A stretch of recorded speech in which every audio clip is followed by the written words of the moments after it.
Imagine waking up one morning, no phone buzzing, no cars outside, no glow of streetlights through your window, just the sound of chickens in the yard, the crackle of a fire, and the damp smell of wood smoke clinging to your clothes. It's 1347. Your whole world is your village. You've never seen the ocean. You've never traveled more than a few miles. Life is hard, but predictable. Farmers work the land for nobles. Nobles swear loyalty to kings. And the church, well, the church tells you what to believe, how to live, and even what to fear. But change is coming, and it will not be slow. Far away in Asia, a tiny stowaway is riding along the Silk Road. Not silk, not spices, something much smaller. Fleas clinging to rats, and inside those fleas, Yersinia pestis, the Black Death. It begins quietly. A sailor coughs, a dockworker falls ill. But soon entire ships limp into European ports with crews half dead, the rest gasping their last breaths. In Messina, Sicily, people rush to the harbor to welcome merchants. Instead, they find floating coffins, ships filled with corpses, black swellings covering their skin, the smell of death rolling off the decks. And then it spreads. The year is now 1348, and Europe has no idea what's about to hit it. At first, no one understands. Some believe God is punishing humanity for its sins. Priests preach repentance. People form processions, begging for forgiveness, beating themselves with whips until their backs bleed, hoping their suffering will turn away divine wrath. Others look to the sky. Astrologers declare that the stars have shifted, that Saturn, Jupiter, and Mars aligned to poison the air. Doctors blame bad smells, foul vapors drifting through the streets.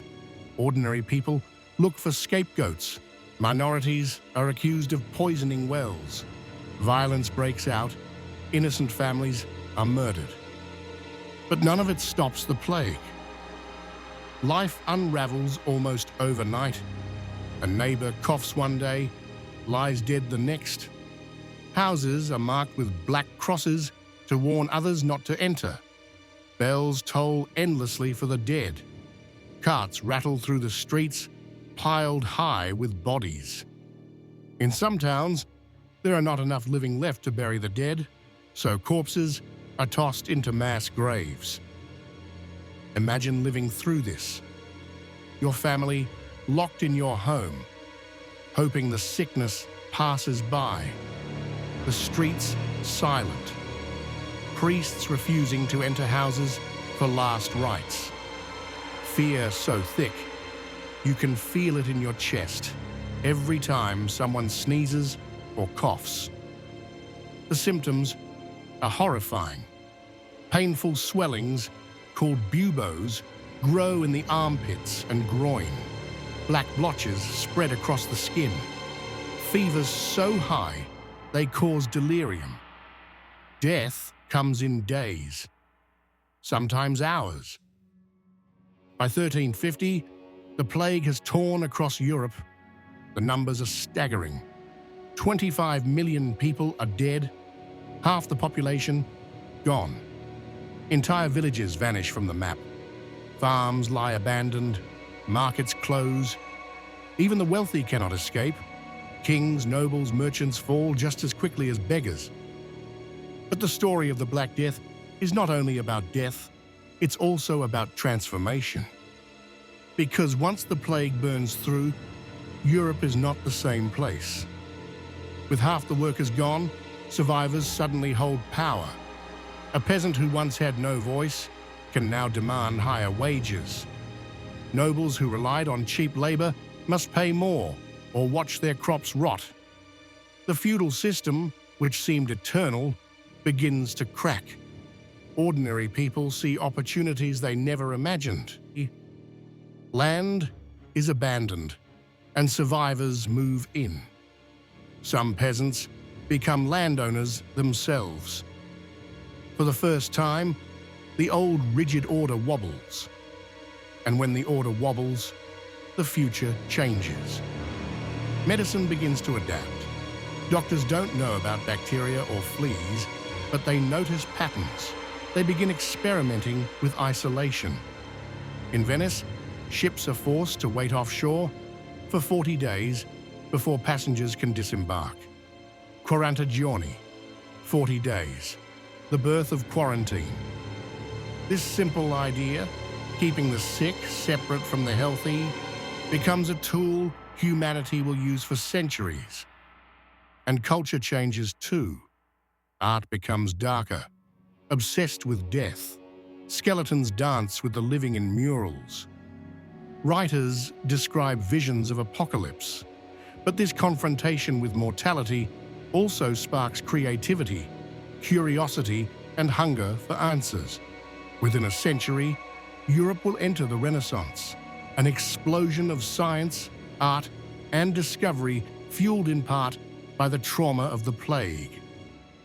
Imagine what it felt like to live through it. You walk through a town and see doors smeared with paint, warning of sickness inside. You smell smoke from burning clothes, desperate attempts to purify the air. You hear the footsteps of flagellants in the square, chanting hymns as they whip themselves bloody.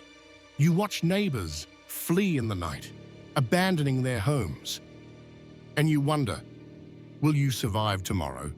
Will your family still be alive when the sun rises? The plague does not vanish after 1350. It returns again and again in waves for centuries. Entire generations grow up knowing that death could arrive at any moment, carried by something invisible, unstoppable. But humanity does not break. It adapts.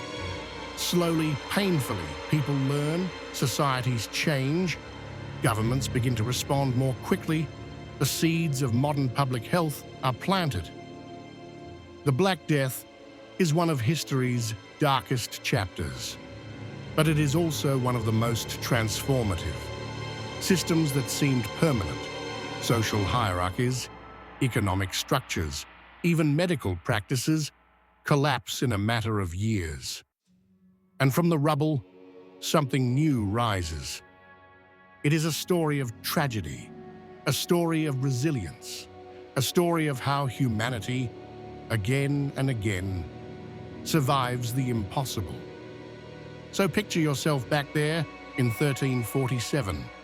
The bells toll, the air smells of smoke and decay. Every cough makes you flinch. Half of your world is gone, but you are still here. The question is, if you had lived through it, would you just survive? Or would it change forever how you see life, death, and everything in between?